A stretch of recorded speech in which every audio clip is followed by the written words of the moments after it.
Mais cedo, eu conversei com o especialista em gerenciamento de risco, Moacir Duarte, sobre a reação das autoridades ao que está sendo considerado o primeiro teste real da cidade, que vai sediar os 2 maiores eventos esportivos do mundo nos próximos 4 anos. O que está acontecendo hoje é a implantação efetiva do que foi fundado há um ano atrás, o Centro de Coordenação de Operações da Prefeitura. Esse centro permitiu a identificação imediata do desabamento por um sistema de câmeras e, como coordenados na mesma sala de controle, estão todos os órgãos que tratam desse problema, a polícia, o bombeiro, a Sete Rio, todos são simultaneamente avisados.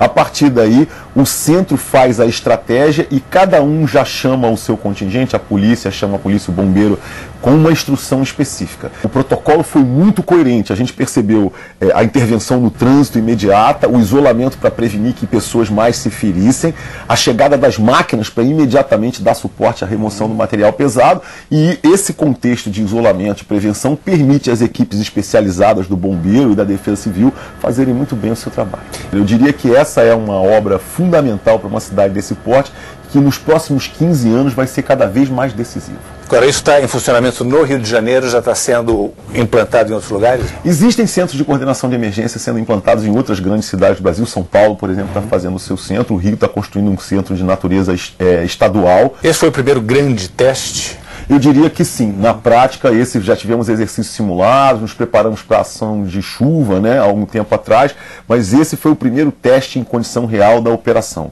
E eu destacaria como ponto alto o protocolo de comunicação. É justo que o prefeito, a autoridade máxima, venha manifestar-se, não importa a hora do ocorrido local, isso é coerente com essa dimensão e com essa comoção. E o outro aspecto notável é o tratamento dado às famílias das vítimas. Eu diria que se a gente lembrar do tratamento dado por empresas privadas recentemente em desastres aéreos e outros acidentes, a gente vê um tratamento bem diferente. Em que estágio está isso? Falta muita coisa a ser criada ainda ou não? Não, falta sistematizar muita coisa. O centro não vive de improviso, um centro de coordenação, ele vive de implementar protocolos. Então, não é a situação que aconteceu é que nos testa ou que testa o centro. A situação por acontecer, que é projetada com antecedência, essa é a marca da eficiência. Isso tudo é inspirado em algum modelo que já existe em outro lugar do mundo? Sim, esses protocolos são comuns. Uma parte desses protocolos, por exemplo, são copiados dos terremotos, onde as equipes são forçadas a enfrentar sem números de desabamentos de estruturas não iguais, e aí você vai desenvolvendo cada prática. O que funcionou melhor foi essa prática. Isso é escrito como um conjunto de instruções, e é isso que o bombeiro, a Defesa Civil e a coordenação de emergência fazem. Na sua avaliação, passou no teste?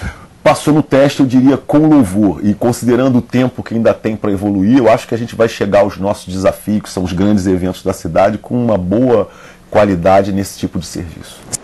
Se por aqui a sensação foi essa, de que as autoridades tiveram uma reação rápida, a gente acompanhou realmente, chegaram bastante rapidez, para a imprensa internacional, que não demorou para divulgar a tragédia aqui no Rio, a interpretação foi outra. Em jornais e também pela internet, o tom dos noticiários foi sempre bastante crítico em relação à estrutura da cidade. Oi, Sandra, boa noite. Esse desabamento arranhou a imagem do Rio de Janeiro aí fora, né? Tem jeito. Pois é, Grilo, boa noite a todos. Olha, a matéria do New York Times, por exemplo, diz que o desabamento dos prédios é o mais novo incidente que ressalta o fracasso das autoridades cariocas em melhorar a infraestrutura da cidade que vai sediar as Olimpíadas e receber os Jogos da Copa do Mundo daqui a 2 anos.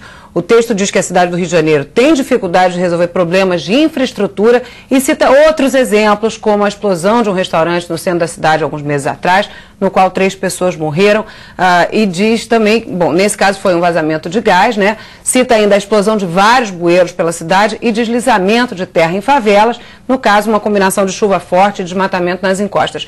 E ainda destaca que os prédios ficavam perto de um depósito da Petrobras e que o desabamento causou interrupções no trânsito e no metrô, 2 coisas que seriam problemas na época de um desses eventos esportivos.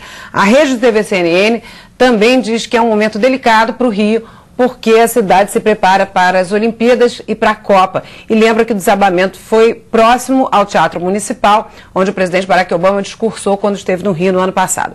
A rede BBC cita uma fonte do CREA que diz que projetos ilegais podem ter comprometido a estrutura dos prédios. E também fala sobre a preocupação com a infraestrutura da cidade que vai sediar esses 2 eventos esportivos mundiais. Todos os principais veículos do mundo falaram sobre o assunto, é o País da Espanha, Le Monde da França, Clarín da Argentina, mas esses foram os principais que lembraram essa deficiência fazendo essa ligação de infraestrutura, né, fazendo essa ligação com os eventos esportivos.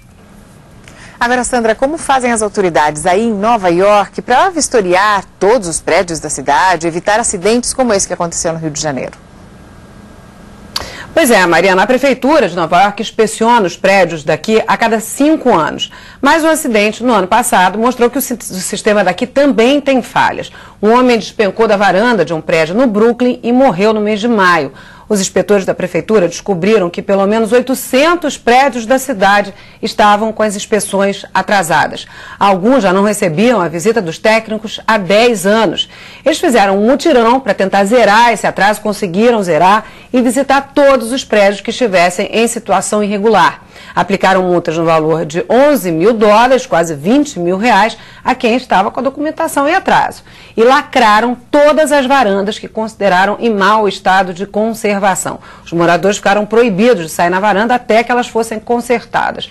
Só foram liberadas depois de uma nova inspeção. Já o Departamento de Inspeção de Obras tem um longo histórico de escândalos. Há uns 3 anos, um guindaste caiu e matou 3 pessoas.